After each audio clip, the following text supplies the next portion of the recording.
Can't stop. Won't stop. Till killer cops are in cell blocks. Can't stop. The following newly released video portrays an incident of assault and violence at the hands of police. Viewer discretion is advised. I suggest you back the fuck up. No, why you want to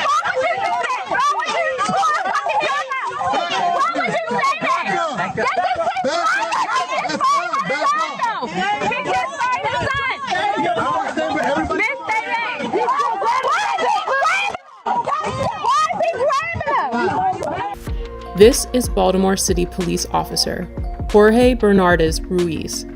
In a newly released video shot in 2016, Ruiz is seen with his knee on the back of an unknown man with a gun pointed at the man's head. His message was a clear one.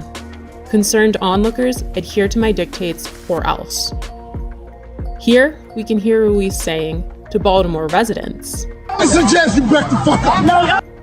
It is documented that Baltimore police officer Jorge Bernardez Ruiz is a repeat violent offender, even without access to all complaints against Ruiz, undisclosed by BPD Internal Affairs records. 6 cases involving Ruiz are known. This video will briefly highlight 6 total cases beginning in July of 2013. Case 1, Abdul Salam, July 1st, 2013. Here Salam is seen victoriously smiling in celebration after the jury found Ruiz and 2 other cops liable for brutality against him. However, because the trial was civil, not criminal, Ruiz was not fired and he did not go to jail. Police profiled me. They followed me in the back of my house, harassing me. Police proceeded to violently and hostilely approach my van with me and my son in it. As I announced, this was my home, guns drawn. Once they reached my vehicle, they violently pulled me out, ramshacked my vehicle with my 3-year-old son strapped in his car seat, threw me against the gate, slammed me repeatedly. Picked me up by my feet, and while I'm upside down, they proceeded to drop me on my head, hog tie me, and immediately when I fell on my head, Ruiz, in a wrestling type of action, and kind of hit his knee against my neck. I was arrested. I had no idea what I was being arrested for. My son is scarred to this day. He remembers the incident as it happened yesterday. When he talks about it, he always refers to daddy being on the floor with police yesterday. Case 2, Darrell Harris, profiled, as seen in this video, July 17th, 2013. Yeah, Sid, what's wrong with it? Improper way with it. There's no such thing as an improper way. You gonna tell me my job, bro? I know the law. Are you gonna tell me the law? I know the law. You gonna tell me the law? I know the law. What's the problem? You giving me a ticket? You need my license registration? Yeah, let me get that. The profile, y'all use the seatbelt as a reason. Profile. Hold on a second, sir. Do me a favor, take out your keys. Yeah, you can record me. For what? Nah. I don't feel safe right now. Do you want me to step out the car? Do you want me to step out the car? I'll step out the car. Call the police, man.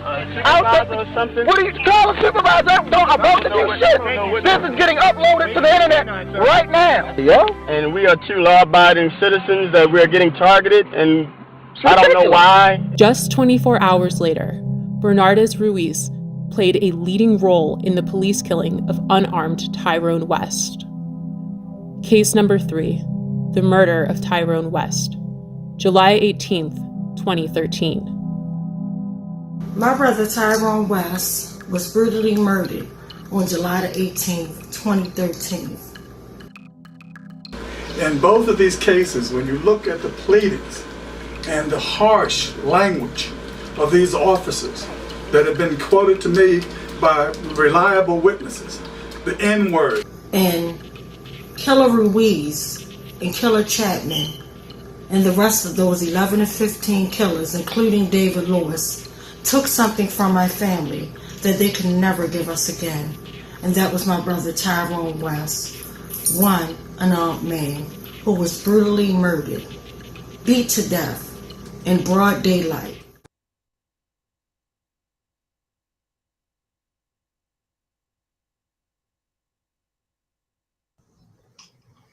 Mic check, mic check. This is West Wednesday, number 474. We are calling for justice for all victims of police violence. Mic check, mic check. Mic check. Mic check. So again, like my brother Ben said, this is West Wednesday, week 474, and we are calling for not just accountability for my brother Tyrone West, but literally for all the victims of police brutality and murder. And it's just said that every week we have to play this video that like breaks my heart. It throws me into a whole nother mindset. It's very traumatizing, but this is the reality. And the sad part is Ruiz, which he was one of the first to come to the scene out of the 17 killer cops that murdered one unarmed man. But Ruiz was the reason why my brother was pulled over and murdered. And he, like, to literally know that there were victims leading up to my brother being executed, that is a big problem. It's devastating. It's heartbreaking. But the fact that no matter how much of dirt that he constantly does, right, he is still actively working at Northeast Police District. He is now a sergeant. He's married to a state's attorney named Michelle Battle. Like, he's going on with his life. 9 years later, me and my family are still traumatized. We're still suffering because he decided that he wanted to take my brother's life, literally start taking my brother's life, and call in. Him and Chapman were the first 2 killer cops to pursue my brother, right? And then they called in an additional 15 other killer cops, and they all participated in the brutal beating, the brutal tasing, pepper spraying of one unarmed man, and that's my brother Tyrone West. It's heartbreaking, and like I said, to this day, they're still actively working, and it's sad. And while we're talking about sadness, you know, it's just really sad that today is Korryn Gaines' birthday. She should be here with her children. Instead, we're saying happy heavenly birthday to our beautiful queen that would have been 30 years young. Like, her life is just gone. Like Killer Ruby. And he's still not in the South. Like, this system is beyond, like, I can't even, like, say that it's broken because it never was fixed. It's just really messed up, and it's sad and disgusting. And the crazy part about it, it's a racist system because it's not messed up for everybody. You know, you have the haves and you have the have-nots. But why isn't our beautiful queen, Korryn Gaines, still here? Why do we have to view her picture and go, and, you know, and her mom and brother and family and her children have to suffer without having a beautiful queen? So I just wanted us to take 1 minute, even though a minute is not long enough, but if you pray, say a prayer right now. If you don't pray, that's fine too. Send positive energies and life and love to Korryn Gaines' family, her beautiful children. You know, that, you know, it's just sad. It's disgusting. So I'm just going to start off by taking 1 minute just to show homage and stand in solidarity with our beautiful queen, Rhonda, her mother, Rhonda Dormish, who is actually traveling. I'm praying that she gets where she's going as safely and honored to do stuff for her beautiful daughter. So let's just take a moment of silence. Starting now. Mic check. Mic check. Mic check.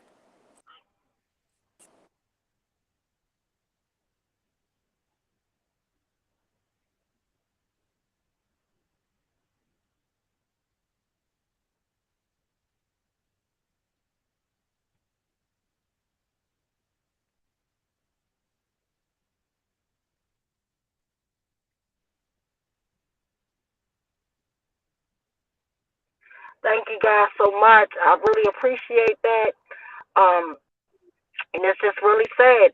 But on a positive note, we do have in queue our beautiful sister. She wears so many hats, right? And she's been in this fighting field and just taking a stance just to come together type of thing, just to uplift people, and do more than that. Like, she does a whole lot. So no further ado, I'm going to bring on our special guest. Mic check.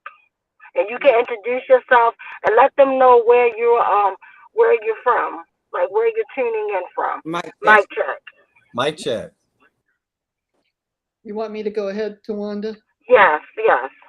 Yeah, I'm Linda Green. I'm a retired doc from Prince George's County, and I've been active with the People's Coalition in Prince George's County for a long time. But for a long time, most of my interest in fighting racism was focused in the medical field and public health. But after I retired, and actually after Tyrone was killed, I started going up to Baltimore and really was inspired by the West Wednesday events and tried to get more people involved in Prince George's County and doing the same kind of thing. But of course, no one can keep up with Tawanda. But, we did try to do a lot more stuff. And I think it had a great impact. I also work so now that I'm retired, I've mainly put my efforts into the field of public health, which actually was kind of ignorant of the whole thing about police violence. But I'd like to tell you a little bit about how we got the public health people to kind of step up in this. Is that okay to go ahead and do that? Yeah, please, absolutely. Okay. The work that had been done in Prince George's County led to a really great paper by Rodney Green and Jonathan Hutto about social movements and how you can change things. And we said, well, let's bring this to the public health people. There's 30,000 people that are members. 10,000 go to their annual meeting. So we presented the paper, really, and it was kind of unusual. Nobody had really talked about police when we did that. And then some young students came up and said, wow, this is great. This is what public health should be thinking about, is the police murders, the violence, the devastation of communities. And so they got involved with a couple of other people who are in Progressive Labor Party and in the Black Caucus and so forth, and they put together a resolution saying that public health should view police violence as a public health issue. Now, this seemed like a no-brainer to some of us who've been going to West Wednesday rallies and many other activities, but to the public health people, it was kind of a shock. And so the leadership, kind of the Democratic Party friends and so forth, they didn't really want to rock the boat and have something like this come out. Because actually a lot of public health people, when it comes to drug overdose or other medical issues or catastrophes, they often work with the police. So they kind of have positive feelings towards the police. And so it was a little bit hard to win them over to thinking of police violence as a public health issue. But we waged a campaign. A lot of young people really stepped forward in public health. The Public Health Association is very integrated. There's old people, young people, Black, white, and Latin, and Asian, and it's really a great place to organize young people and get them thinking about what the next steps in society are. So we went ahead and fought for that campaign, and we eventually, after they played some games with us, any of you who've been in these large organizations know it's a lot of BS goes on. But anyway, they eventually we were able to win that campaign, and it became a policy of the American Public Health Association that we could use in testimony and in campaigns, other campaigns. I had a picture that I sent to Wanda. I don't know if you have that or able to show that, but basically when we won the campaign, we had a rally outside the San Diego Convention Center. So we were all the way in California, and I had my Tyrone West t-shirt on from 200 weeks. So that was a long time ago, but it was great. And actually a number of people at that convention who were from Baltimore said, oh, wow, West Wednesday, so it was making some strides around the country. And I think that's really how the movement has to be built. So anyway, that resolution passed despite the leadership being very unhappy about it. And then George Floyd was killed. And the American Public Health Association was very happy that they had a resolution against police violence. So it made them look kind of good after they'd given us such a hard time. But it does show that over a 2 to 3 year period, we were able to force a large organization of people who really are well-meaning, many of them, but not necessarily politically tuned in, to take action. So I just wanted to share that. The following year, we introduced a resolution about mass incarceration, and this time they just passed it with no trouble. So it shows that consistent effort, starting from the original presentation at the meetings, and then over a period of 3 or 4 years, we were able to move that organization to have that on the books. So I think that, you know, was good, and we were also able to get Tyrone West out on the West Coast there in San Diego. So that's just a little story about the kind of struggles we've been involved in public health. But there's really a lot more I could say about that. But I do think it shows that trying to reach a lot of people is really what's necessary to move the needle on this police violence thing. Absolutely. And I just want to say thank you, Miss Linda, for actually, you know, putting my brother's name out there. And I'm just glad, like you said, that's a no-brainer. It should have been a public safety health issue. Like, it's just like really, but definitely glad that, you know, you being in your field and then you taking our loved one names and putting it out there no matter where you go at. Definitely a blessing. So I definitely wanted to thank you for doing that as well. Yeah, I really just see it as part of building a movement, because really, you know, we haven't really won too much on the ground in some of these struggles, despite the uprisings after George Floyd was killed. We tried in Prince George's County to get the cops out of the schools, because that was one of the things that was in this resolution, was that if we could remove the police from interacting with people, we could cut down on police murder and violence. And most of those things have not really happened yet. So it shows that we have to have a long-term strategy, and we have to realize that capitalism is very serious about keeping the you know, on the neck of Black workers and really every worker that tries to stand up for justice. Yes, absolutely. Yeah, so that's wow. But I heard earlier, like as we were doing our mic checks, I heard my sister Angela, and I wanted to know if she was still in queue. Mic check. Mic check. All right. Oh yeah, I can hear you. And I just want to introduce her. She's got automatically is here. And the thing to love about my sister is she literally lives 4 to 5 hours from Baltimore, but she always comes whenever she can to not just uplift her brother Timothy Flemings, who was brutally executed right here in Baltimore City. And it was a year ago this happened. And unfortunately, his children, his 2 sons, are still living in the house in which they murdered Timothy. And the last time I checked in with my sister when she was on here, she did not have an autopsy report. So the first thing I'm going to ask you, sis, please, which I know the answer's still the same, but I just want to ask this for record keeping sakes. Did you get the autopsy yet for Timothy Flemings? Mic check. Yeah, we still mic check. Sis, we still have no autopsy report. We still have no investigation. We still have nothing from the state of Maryland. The city of Baltimore is just trash. Saying that that is still an ongoing investigation. I even filed a file case with them last year. What was it? July. They told me it was the board to review the case and get back with me. I heard nothing, and I talked to him in October. I reached out to him in November. They told me and said there's no. Normally it takes a year for the investigation to be finished up, but they told me that it will. That the case is still going.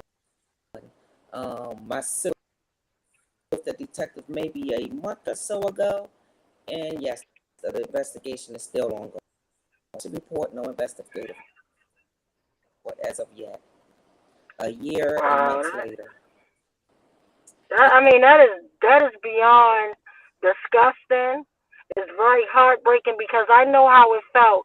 And when they did this to my family, when people were watching at the time in 2013, my brother, Mr. West, they said that this was like a strange case where they didn't see, the autopsy be handed over right away, and it actually took them 104 days, literally, to give us a partial 7-page flimsy autopsy report, incomplete autopsy report.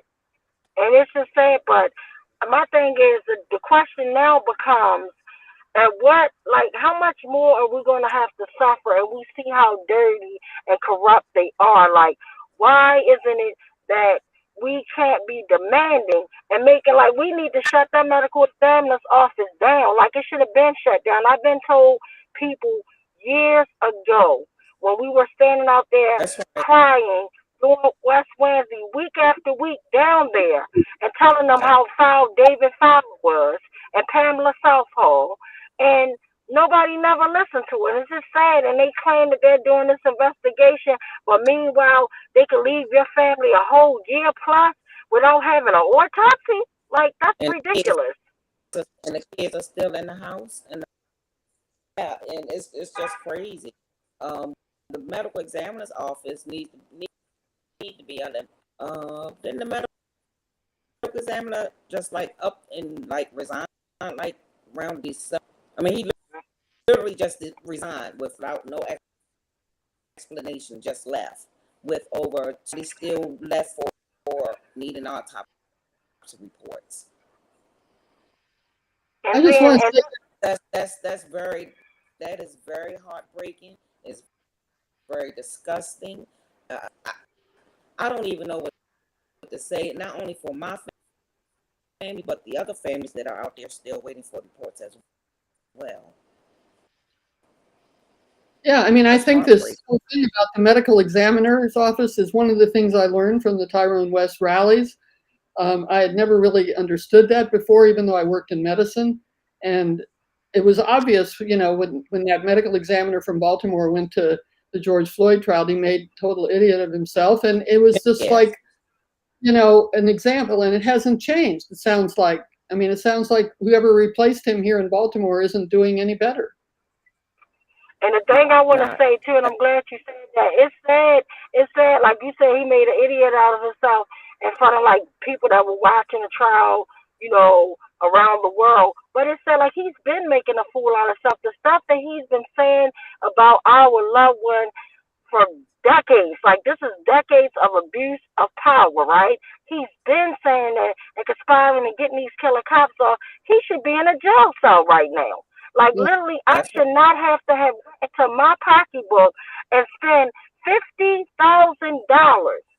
that I took away from my children to get my brother's body. Because at the end of the day, you're not going to lie and sign something to say, oh, Mr. West died from dehydration and a bad heart, when my brother just got a physical done 2 weeks prior to him being executed, a healthy physical.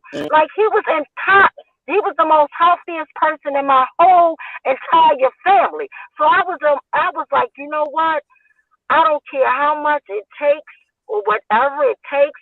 I'm there for all the smoke because I'm going to have my brother's body have the last word. My brother will represent himself. And the crazy part, before we even did that, we had another pathologist, first one, Dr. Marion, our professional pathologist, who concluded that Mr. West was pretty much murdered, executed. He died from positional asphyxia, and they didn't do anything about it. And it's sad. And then we had to go get my brother's body back about the ground. I did this out my own pocketbook.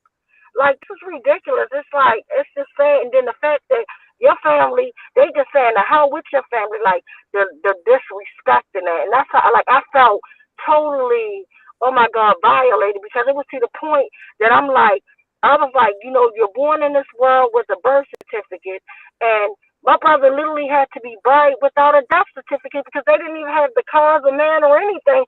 So he literally left this world without a death certificate because the medical examiner's office has been playing games for decades. This is what he's been doing, like they've been doing, and they still doing it, and nothing's being done. At what point are we going to force these jokes and folks and try to keep it neat and clean, but these devils to do their job, and just like it's disgusting. I'm beyond tired of it. I'm done with it. Like, I'm over it. Like, well, I just want to make a comment about the racism in medicine in general, because it's really a very serious matter still, and we've been fighting a number of issues in that around the way that laboratory testing is done and the way that people are studied for their law for getting compensated for injury and things like that. So it turns out that even though maybe some of us even thought that racism had been kind of set aside a bit in medicine, that people had finally figured out that all people are really, the same, and that the same diseases and same medical problems affect all of us. The fact is that the laboratory testing and for kidney function, for breathing tests, for ability to think, these things have all have algorithms by race, and they have to be removed from the whole medical thing. Otherwise, it becomes a eugenics, a higher level of eugenics, where people are viewed as being inferior and and have some other problem. So we've been able to make some impact on that. A number of us have been working and trying to get rid of some of these algorithms. And one of the most classic examples, I think maybe you talked about it once on West Wednesday, was the idea that the National Football League players who were Black were viewed as being less smart. And so that the injuries to their brain from getting knocked all over the football field didn't require compensation because they weren't really injured that much when they did the test. And this was like so racist, and it finally was reversed in the courts. But it was an example of how people think still in medicine. So we really have a lot of work to do in so many areas. I mean, when I was working in HIV and hepatitis C, I realized that Black workers were being excluded from many aspects things by these algorithms. So for example, if you had hepatitis C, you had to be perfect person in order to get the life-saving drugs that would prevent liver cancer and things like that. And it was impossible for everybody to be perfect. And this was always applied in the clinic against the Black patients that I had. And we had to fight a lot to get them the medicine, which was easy to take. And then sometimes the powers that be would say, oh, they won't take the medicine, And of course they would take the medicine. It's just like, a lot of the COVID stuff is the same way. Minority communities have just been put in, limbo. They haven't had access to treatment. Hey, I heard you didn't get Paxlovid. I mean, Paxlovid is something that everybody should be able to get now to prevent the long-term effects of COVID. And yet it's all being denied in many, many ways. So the campaigns in healthcare are very important, but this police thing is really the tip of the iceberg in terms of the viciousness of this system. And so I'm really happy that you invited me to come tonight, even though a lot of my work is not always with police stuff. A lot of it is. I also want to say that the people in Prince George's County have not benefited from many of the reforms that we won initially when the Department of Justice came into the county. We thought that would have maybe calmed the police down a little so they would be killing fewer people. But most recently, we've had the deaths of Leonard Chan and William Green, and recently DeMonte Blake died after being thrown to the sidewalk. A lot like the first part of that video that you showed was what happened to him, and then he died. And all of these things are still going on, and so the struggle continues.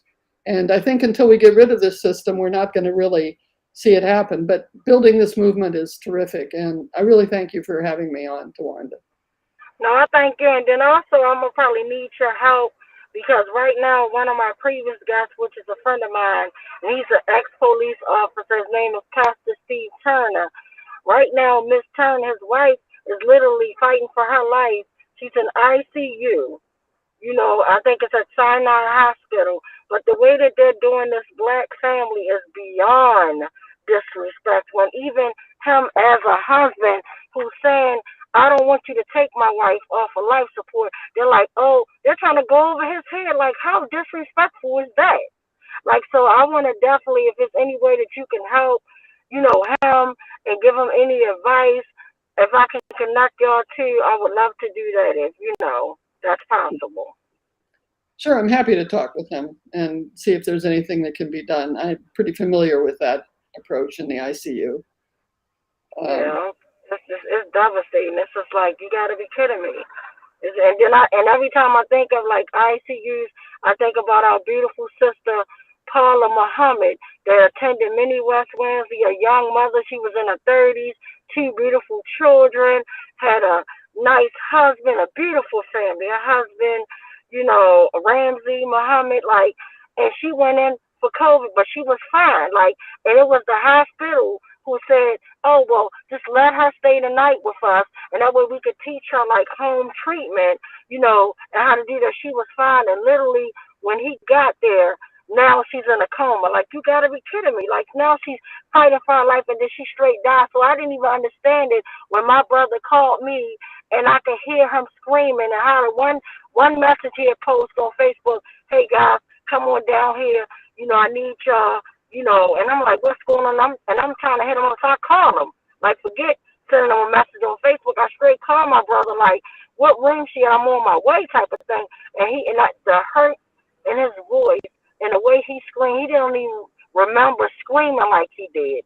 To hear a man scream for his wife and say she's no longer here, and these hospitals are getting away without murder. Like, even with me just recently having COVID. And they denied me, "Oh, you're too young for the shot," and I mean, not for the shot, but for the medication that would have helped me. I'm still coughing months later. Like, that's why I got this face mask on, because every time I get cold or I get stressed out, I can't not get rid of this cough. It's so bad to the point I be feeling like I'm gonna vomit. Like, it's bad. Like, and this is how they treat us. This is how they treat us, and it's disgusting. So I am glad. That's why I brought you on here. Like, it's real. This is our reality. This is what we live and go through every day in this racist system. This is what we live through. Yeah, you know, I was at the Metro Access Workers strike in Landover, Maryland last week, and I talked to the workers about these public health issues, and you know, they all know about masks. They are the people that transport the disabled around the city in those Metro Access vans. I imagine you have the same thing in Baltimore. And these workers get paid very little. They start at $17 an hour, and now they've had their strike, so they get a little bit more coming down the line. But they only have 2 days of sick leave. This is another way the system is willing to kill people, by not giving them time off to get to the doctor, to get, you know, and they had a strike, and they still did not win more days of sick leave. So if you have to quarantine for 5 days or 10 days after having COVID, that's 3 days you're not getting paid. So you know, you might get 2 days of sick leave, and maybe you went to the doctor once before, and so now you only have 1 day of sick leave. And this kind of thing just made me crazy when I was working in medicine and now, and I get so angry about all this stuff that I'm just you know, we just have to build this movement and make a revolution, get rid of this system, because really it's just killing people right and left in so many ways. But you know, the idea that people can't go to the doctor because they can't afford to take off work is a huge problem. Right, and then the fact that these jobs is not even paying you when you get sick. If you don't have any vacation or sick time, like literally, I didn't get, like, I was missing a whole half a paycheck.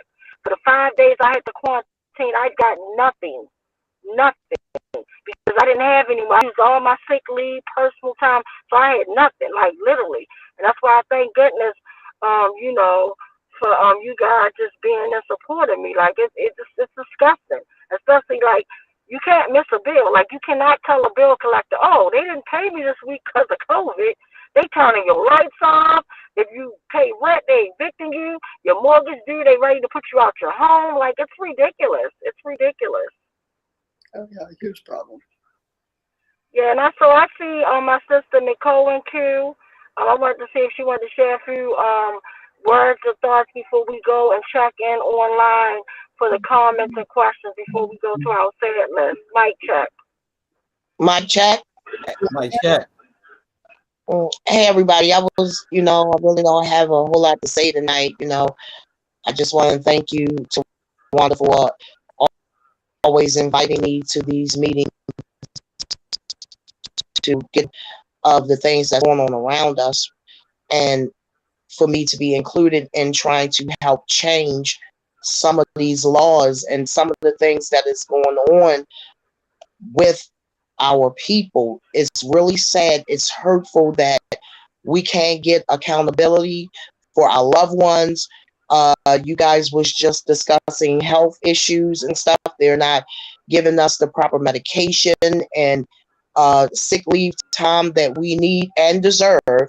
You're also putting other people in danger because if you're still sick and everything, then you can pass it on to somebody else, which will make the levels go back up again, and we'll be back in the same predicament that we were in when it first started. And that is really sick and sad. You know, we're fighting battles all the way around the board, and it's so sad because all of it is connected and all of it is designed to try to wipe us out by any means necessary. You know, here we go again, you know, with another illness that comes in here that's threatening our health and stuff, which can possibly harm other people if you come in contact with them, which I look at it personally as a way to try to keep us from bonding the way that we need to, so we can fight this fight as far as the police brutality. And they're just trying to take our focus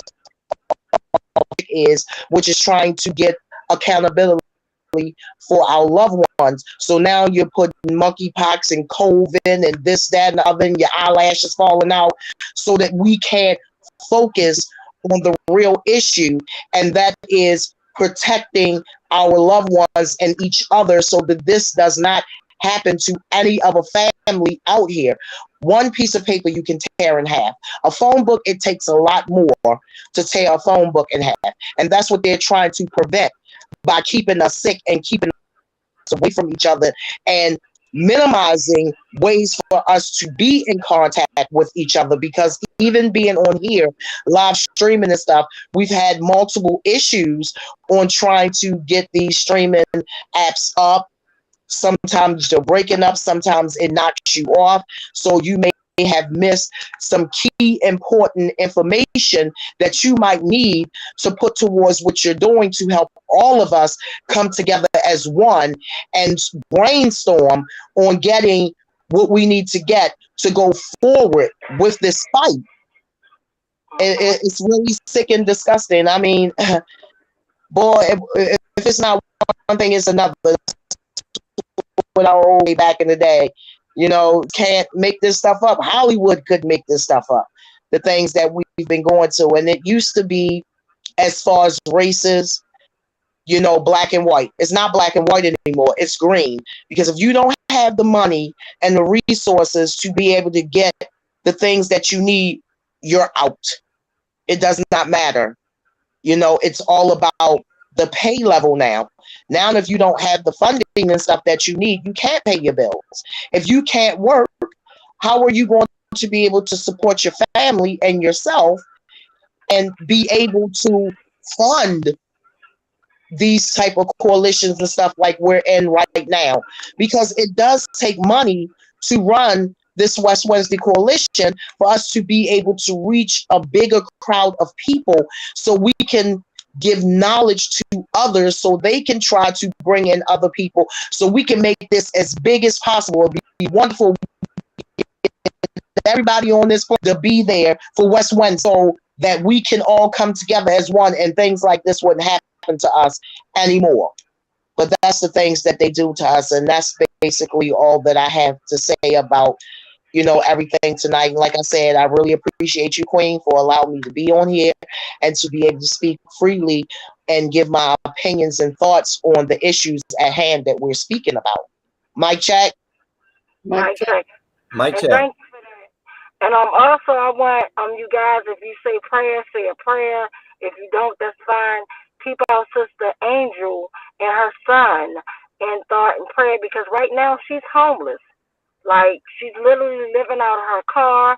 Someone crashed into her car yesterday. She said almost killed her and her son at a gas station.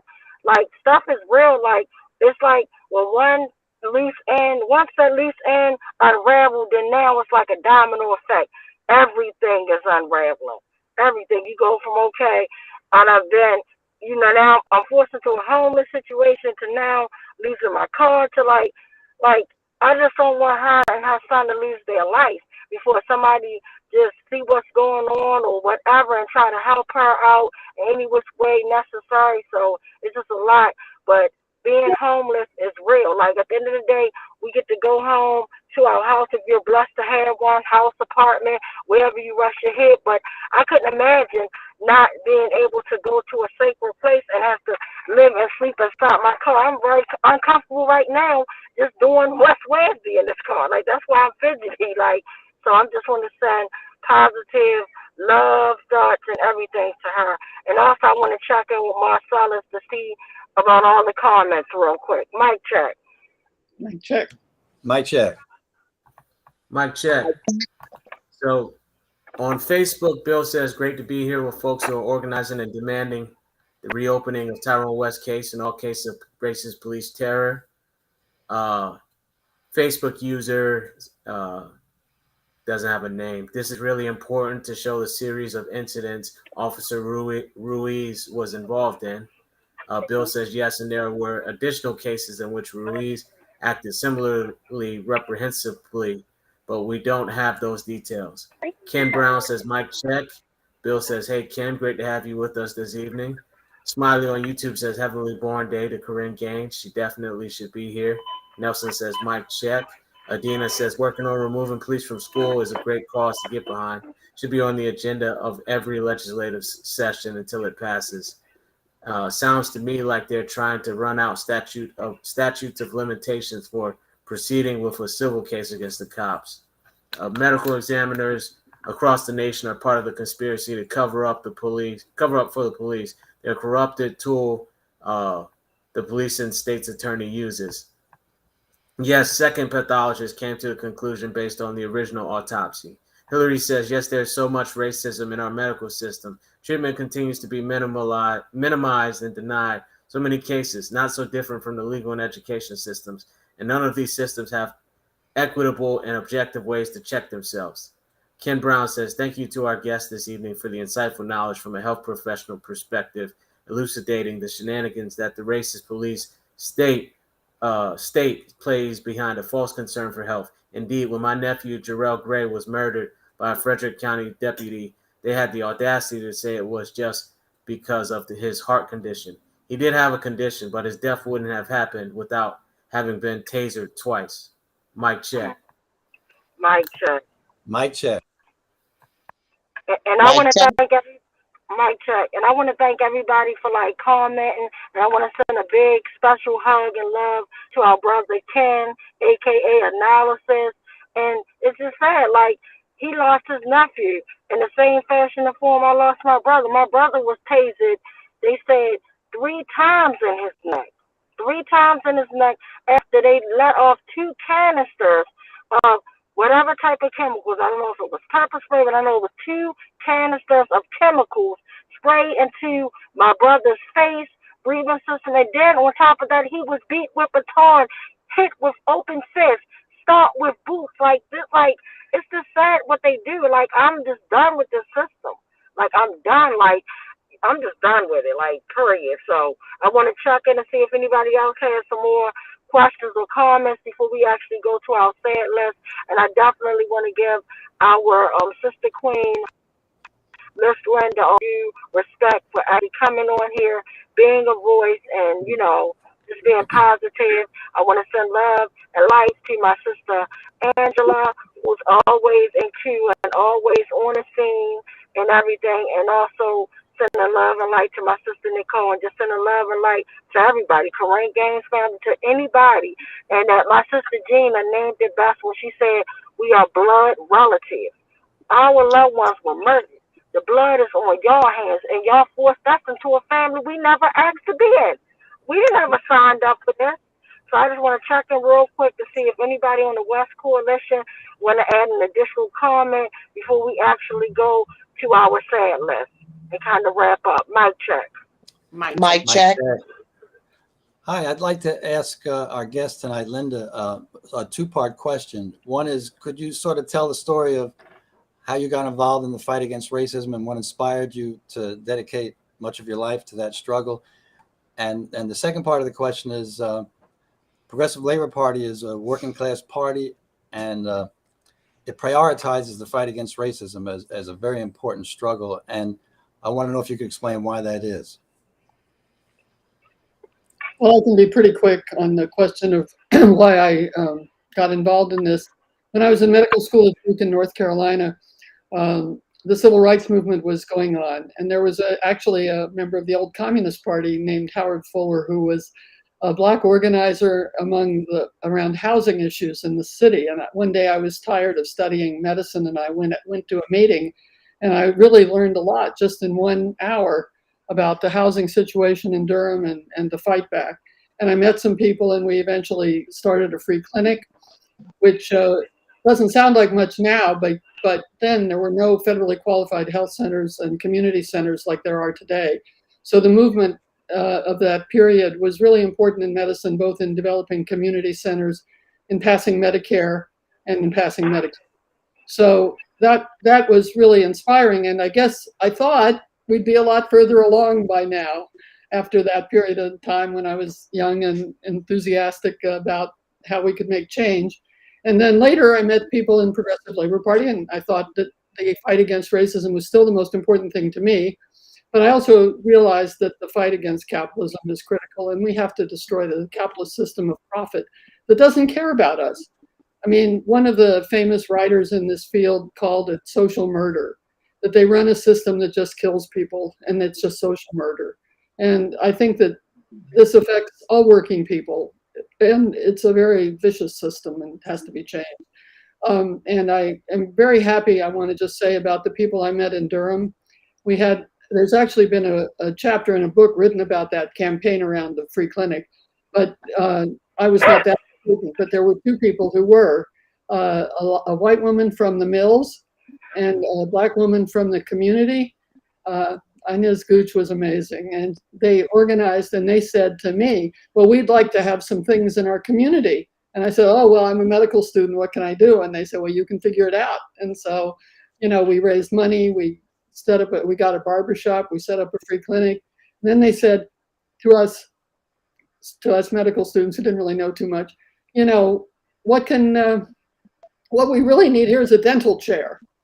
And so we need to have some dental care in this community. So we had to go fight for that. So those two people proved to me that Black and white can unite in the fight for what all working people need. And I just have to pay homage to those folks back in the 1960s, because they were tremendous. And Durham still is a hotbed of activity down there. I met some medical students from them at the Poor People's March. And they said, oh, we're from Duke. I said, oh, that's great. Are you guys at the march? So, the struggle continues generation after generation. That's it. Awesome. Thank you so much. All right. Well, this is the part where we go to the sad list. And I don't know, is my brother Brian and Q, before we bring him out, I just want us to take another minute, 1 minute, of standing in solidarity for all the homicides that are happening, not just only in my city right now, but in any city, right? We're going to stand in solidarity for all the families. And then not only that, we're going to stand in solidarity for all the families that are suffering from police terrorism, and even the victims that survive. There are more victims that survive, even though we hear about a lot of the brutal things, but there are more victims that survive, that's traumatized forever. And but thank God they survived, because the ones that didn't survive won't ever be able to tell their story. The families are left to tell their story. So let's take 1 minute of solidarity for these families. Mic check. Mic check. Mic check.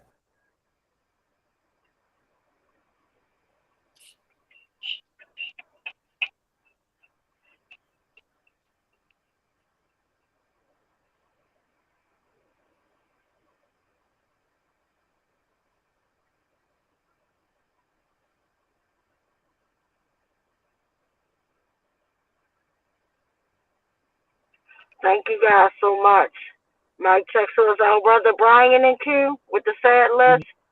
Mic check. Mic check. Mic check.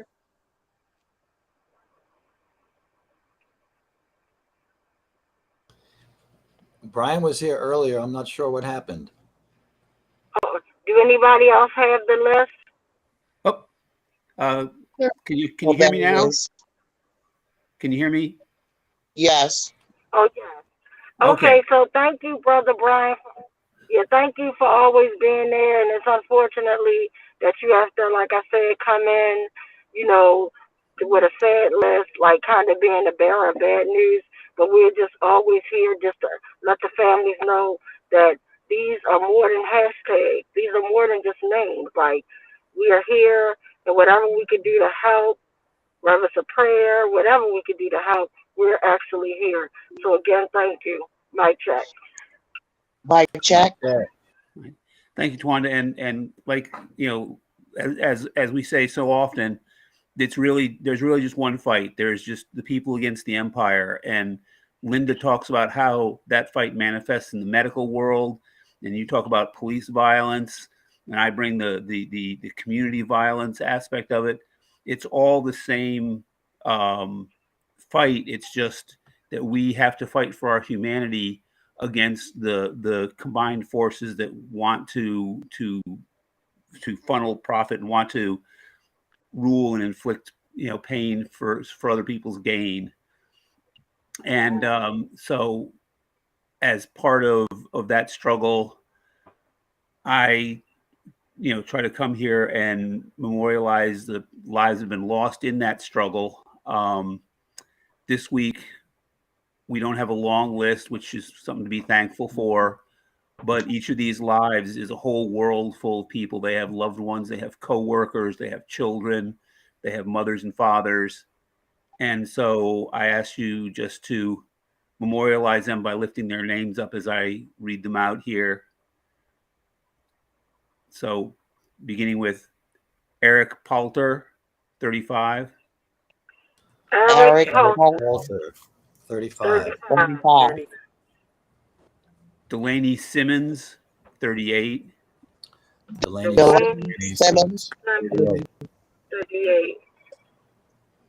Victorino Malabebes, 60.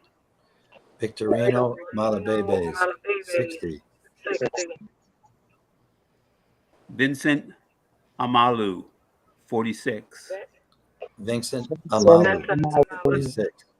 46. Alante Walker, 28. Alante Walker, 26. 28. Thank you. Thank you so much. And now I'm going to bring out Uncle Bill on. And again, he has the same unfortunate task of, you know, just being the bearer of bad news and at the same time memorializing these victims. So thank you, Uncle Bill. Mic check. Mic check. Mic check. We'll be upholding the names and lives of 19 people killed by the police in the most recent period. It covers from August the 15th to August the 23rd, time during which these 19 lives were taken away. The first killed by police on August 15th in Miami-Dade County, Florida, 32 years old. And if we can uphold his name, that would be great. Jeremy Horton. Jeremy Horton. The second killed by police in Miami Springs, Florida, August the 16th, Jamie Robles. Jamie Robles. Jamie Robles. All right. And Nicole, if I can ask for your help, in the next case, the person has not yet been named. It was in Los Angeles, California on August 17th. It was a man. Now to you, Nicole. Killer cops and cell blocks. Ashe. Ashe. On August the 18th in Harris County, Texas, another man killed by police not yet identified. Killer cops and cell blocks. Ashe. Ashe. On August the 18th in Sarasota, Florida, 29 years old, Tyler Sweeney. Tyler Sweeney. In Bay Minette, Alabama, a man killed by police on August the 20th, Otis French. Otis French. Otis French. On the 20th of August in Tucson, Arizona, a man who is not yet identified. Killer cops for cell block. Killer cops. Ashe. Ashe. In Monroe Township on August the 20th, that's in Ohio, 56 years old, Randy Wilhelm. Randy Wilhelm. Randy Wilhelm. In Monroe Township, Ohio, August the 20th, 53 years old, Bradley Wilhelm. Bradley. Wilhelm. So the last two were Randy and Bradley Wilhelm, both of them. Next, on August the 21st in Greensboro, North Carolina, 17 years old, not yet identified. Killer cops in cell blocks. Ashe. Ashe. On August the 22nd in Olympia, Washington, 37 years old, a man, not yet identified. Killer cops in cell blocks. Ashe. Ashe. In Biloxi, Mississippi, on August the 22nd, 42-year-old woman, Mabel Arrington. Mabel Arrington. Mabel Arrington. On the 22nd, in Sparks, Nevada, a man not yet identified. Killer cops in cell blocks. Ashe. Ashe. On August the 22nd, in Butler Township, Ohio, 41-year-old woman not yet identified. Killer cops in cell blocks. Ashe. Ashe. In Harris County, Texas, August the 23rd, a man not yet identified. Killer cops in cell blocks. Ashe. Ashe.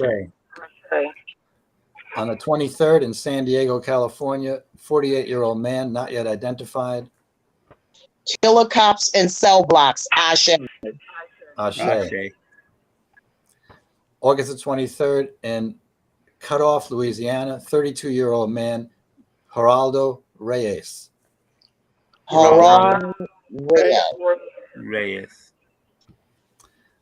Blue Springs, Montana, on August the 23rd, a man not yet identified. Killer cops in cell blocks. Ashe. Ashe. Ashe.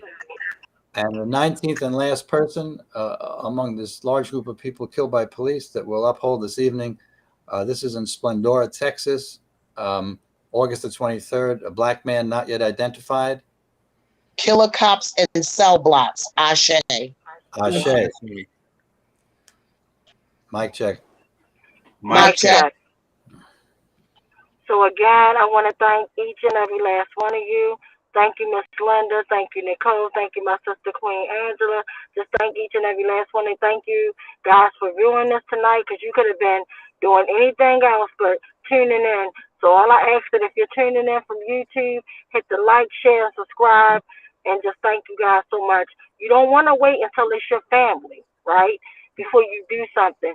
The time is now. And the same way we brought you in with that horrible video, literally leading up to my brother being executed, and this repeat violent offender is still committing heinous crimes under his badge, under the cold wall of blue.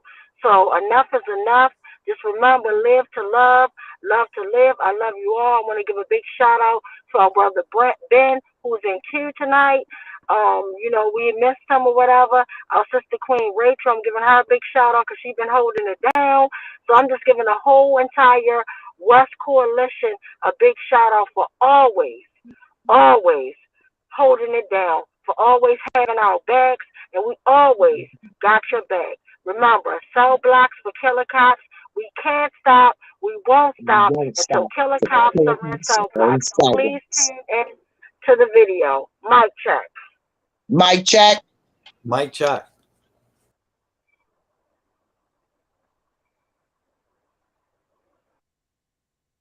And Mr. West begging for his life, and Mr. Salam begging for his child to be excluded and comforted from what was taking place. Not for himself, but for his 3-year-old child. Case number 4, Adina Britt and family, September 10th, 2015. My name is Adina Britt, and I wanted to submit a 30-second testimonial that Jorge Omar Bernardez Ruiz is one of the 11 terrorists that came into my house performing a home invasion in September 2015, terrorizing my entire family and even holding my 12-year-old son at gunpoint. He needs to be stopped. Case number 5, unidentified arrestee, assaulted in 2016. Behind your back. I suggest you back the fuck up. No, why you talking? Why would you say that? Why would you say that? That's